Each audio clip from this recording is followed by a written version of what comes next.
તમે ક્યાં હતા? અમે પહેલા ઘરમાં જતા હતા. કેટલું પાણી એવું જતા રહેલા તમે ત્યાં? અહીંથી આટલું પાણીમાં ઉતરીને ગયેલા પછી તો પાર જ નહીં લાગ્યા આ બાજુ. કેટલા જણા તમે ઘરમાં છો? અમે 3 જણ, થોડાક ગયેલા થોડાક આ બાજુ ગયેલા. પછી તમારું જમવાનું ને એવું બધું ત્યાં આજ બનાવેલું આવે થોડુંક હું બદલું આવે પણ બધાનો જે ખીચડો બનાવી કાઢ્યો કંઈ નહીં આવે. બોટ ને એવું બધું આવ્યું છે? ગુજરાતમાં છેલ્લા ઘણા સમયથી જે વરસાદ પડી રહ્યો છે ને તેમાં પણ ખાસ કરીને જે દક્ષિણ ગુજરાતની અંદર વરસાદ ખાબક્યો એની અંદર સુરત છે, નવસારી છે, તે બધા વિસ્તારો ઘણા પ્રભાવિત થયા હતા. અને હવે નવસારીમાં જે ખેડૂતોને ભારે નુકસાન થયું, જેમાં 18,000થી વધુ ખેડૂતો જે છે તે આખા વરસાદની ચપેટમાં આવી ગયા હતા અને ભારે નુકસાન તેમને ભોગવવું પડ્યું હતું. હવે આ જ પરિસ્થિતિનો તાગ મેળવવા માટે કૃષિ મંત્રી જીતુ વાઘાણી આજે ખેડૂતો પાસે પહોંચ્યા છે અને ખેડૂતોએ તેમને ઘેરીને સવાલો જે છે કરી લીધા છે. શું છે સમગ્ર મામલો, તેના વિશે વિગતે ચર્ચા કરીએ. નમસ્કાર, આપ જોઈ રહ્યા છો નિર્ભય ન્યૂઝ. હું છું આપની સાથે પ્રથમ મોદી. ગુજરાતમાં છેલ્લા ઘણા સમયથી વરસાદ જે છે પડી રહ્યો છે અને તેમાં પણ ખાસ કરીને વરસાદની વધુ અસર તે દક્ષિણ ગુજરાતમાં આપણને જોવા મળી. સુરતની અંદર ભારે નુકસાન થયું, નવસારીમાં ભારે નુકસાન થયું. નવસારીની અંદર કહેવાય છે કે 21,000 હેક્ટર જે છે જે જમીનમાં ખેતીના પાકને નુકસાન થયું ને જેનાથી 18,000થી વધુ ખેડૂતો જે છે આની ચપેટમાં આવી ગયા હતા અને આના જ કારણે તેમને ભારે નુકસાની ભોગવવાનો અહીંયા આખો વારો ખેડૂતોને આવ્યો હતો. પરંતુ હવે આ જ પરિસ્થિતિનો તાગ મેળવવા માટે કૃષિ મંત્રી જીતુ વાઘાણી આજે નવસારી પહોંચ્યા હતા. નવસારી પહોંચીને તેમણે જે બધા અસરગ્રસ્ત વિસ્તારો હતા તેની મુલાકાત લીધી, ત્યારે લોકો સાથે તે મળ્યા હતા અને જે પ્રકારે ખેડૂતો પોતાની પરિસ્થિતિ વર્ણવી રહ્યા છે, જે પ્રકારે ખેડૂતો કહી રહ્યા છે કે એમને આટલું નુકસાન થયું છે, કમર સુધી જે છે પાણી આવી ગયા હતા અને એના જ કારણે જે પાક વાવ્યો હતો એ પાક બધો જ નષ્ટ થઈ ગયો છે અને હવે એમને સરકારની સહાયની ખૂબ જ જરૂર છે. હવે સૌ પહેલા જ્યારે જીતુ વાઘાણી ત્યાં પહોંચ્યા એ વિડીયો પર એકવાર નજર કરી લઈએ. આ વિસ્તારની મુલાકાતે આવ્યા છે અને જે પૂર પીડિતો ખેડૂતો છે, ગ્રામ્ય વિસ્તારના લોકો છે, તેમની સાથે વાત કરી રહ્યા છે. તેમની સાથે વાત કરવાનો પ્રયત્ન કરીશું. સાહેબ, આજે નવસારી જિલ્લાની મુલાકાતે છે, રાજ્ય સરકારના અધિકારીઓ, નેતાઓ ગ્રામ્ય વિસ્તારની મુલાકાત રહ્યા છે, જેને લઈને હવે ગ્રામ્ય વિસ્તારના લોકોને આ પૂર સામે રાહત પેકેજ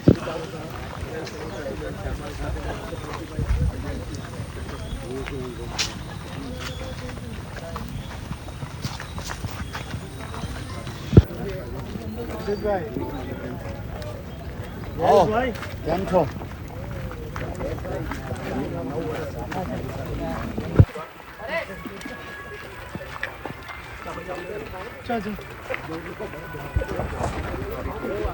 નવસારીમાં જે પૂરની સ્થિતિ હેક્ટર જે ખેતીની જમીન છે એમાં પાણી ફરી વળતા 18,000થી વધુ ખેડૂતોને નુકસાન થવા પામ્યું છે અને આ જે પરિસ્થિતિ છે એનો તાગ મેળવવા ખેતરોમાં શું નુકસાની છે, કેવી પરિસ્થિતિ છે એનું નિરીક્ષણ કરી રહ્યા છે. સાથે જ જે છે આ સાથે વિઝિટ કરશે અને બીજી તરફ જે અધિકારીઓ છે જિલ્લાના ખેતીવાડી વિભાગ, બાગાયતી વિભાગ અને જિલ્લા કલેક્ટર કચેરી ખાતે એક બેઠક પણ કરશે અને સમગ્ર જિલ્લાની સ્થિતિનો તાગ મેળવશે અને ત્યારબાદ જે છે આનો અહેવાલ અને કૃષિમાં જે વધારે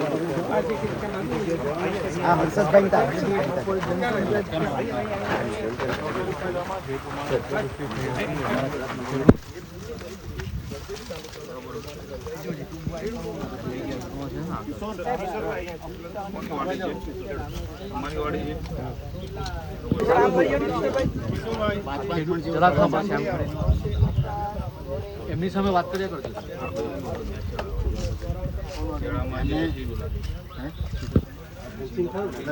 7 ફૂટ જેવું પાણી. પેલું સામે ફેન્સિંગ તૂટી ગયું, તૂટી ગયું એમાંથી ગાડી ફેન્સિંગ તૂટી ગઈ, આ બાજુ તૂટી ગઈ, અહીંથી આ નદી જ વહેતી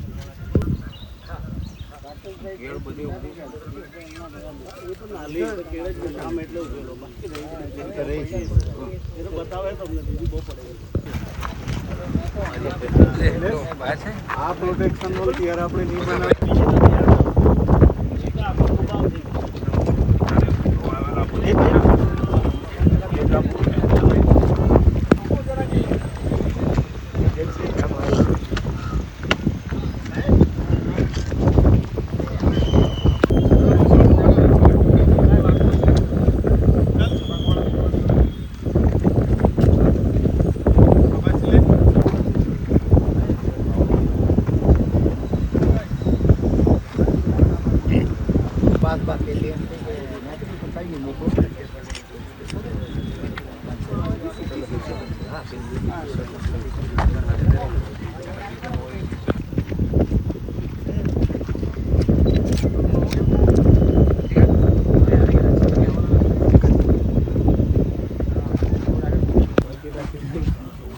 ઉપર પતરા તોડીને સાહેબ ઉપર ઉભેલા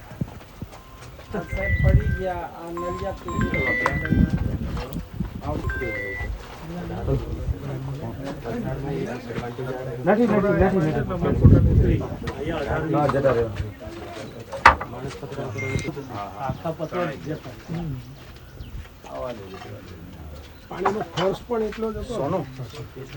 શૈલેષ ક્યાં ગયો? તમે ક્યાં હતા? અમે પહેલા ઘરમાં જતા હતા. કેટલું પાણી એવું જતા રહેલા તમે ત્યાં? અહીંથી આટલું પાણીમાં ઉતરીને ગયેલા પછી તો પાર જ નહીં લાગ્યા આ બાજુ તો. કેટલા જણા ઘરમાં છો? અમે 3 જણ થોડાક ગયેલા થોડાક આ બાજુ ગયેલા.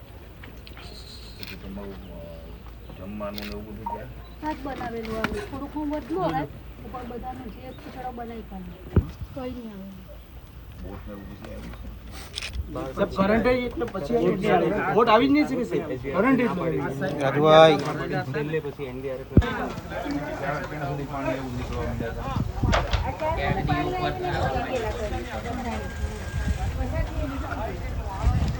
બકરાની કેવી આવાજ સુવિધા જતા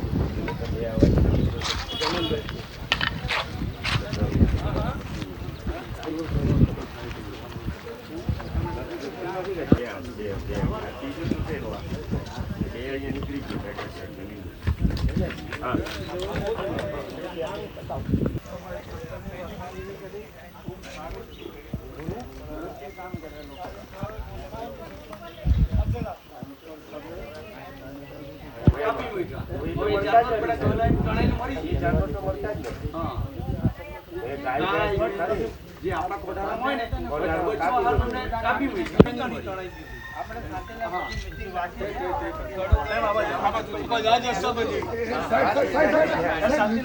અહીંયા તમે જે રીતે એ તમામ દ્રશ્યો જોયા એ બહેનને પણ સાંભળ્યા જેમના દ્વારા જે આખી પરિસ્થિતિ વર્ણવવામાં આવી રહી છે. વિચાર કરો એ પરિવારની કે જેનું શું જે ખેતીથી જ પોતાનું ગુજરાન ચલાવતું હોય અને હવે તેનો આખો સમગ્ર પાક જે છે નષ્ટ થઈ ગયો છે. હવે તેને કરવું શું? એને સરકારની ખૂબ જ સહાયની અત્યારે અહીંયા જરૂર છે. હવે આ જ મામલાને લઈ આજે કલેક્ટર અને જીતુ વાઘાણી દ્વારા ત્યાં એક સમીક્ષા બેઠકનું પણ આયોજન કરવામાં આવ્યું છે. એ સમીક્ષા બેઠક બાદ જોવાનું આગામી દિવસોમાં એ રહેશે કે જે અસરગ્રસ્ત જે ખેડૂતો છે તેમને સહાય ક્યાં સુધીમાં મોકલવામાં આવે છે.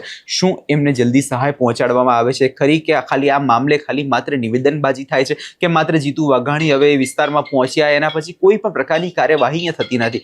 માત્ર ખાલી ને ખાલી આશ્વાસન આપવા જેવી વાત ના થઈ જાય. જીતુભાઈ ખાલી એટલું ધ્યાન રાખજો જે આ લોકો જે છે તેમને હવે જરૂર છે, જેમનો પાક નષ્ટ થઈ ગયો છે એમને જલ્દીમાં જલ્દી સહાય આપો હવે એટલું કામ ચોક્કસથી કરી લેજો. આ વિષયમાં તમારો શું અભિપ્રાય છે અમને કમેન્ટ બોક્સમાં ચોક્કસથી જણાવજો અને અમારી ચેનલ નિર્ભય ન્યૂઝને લાઇક, શેર અને સબસ્ક્રાઇબ કરવાનું ભૂલશો નહીં.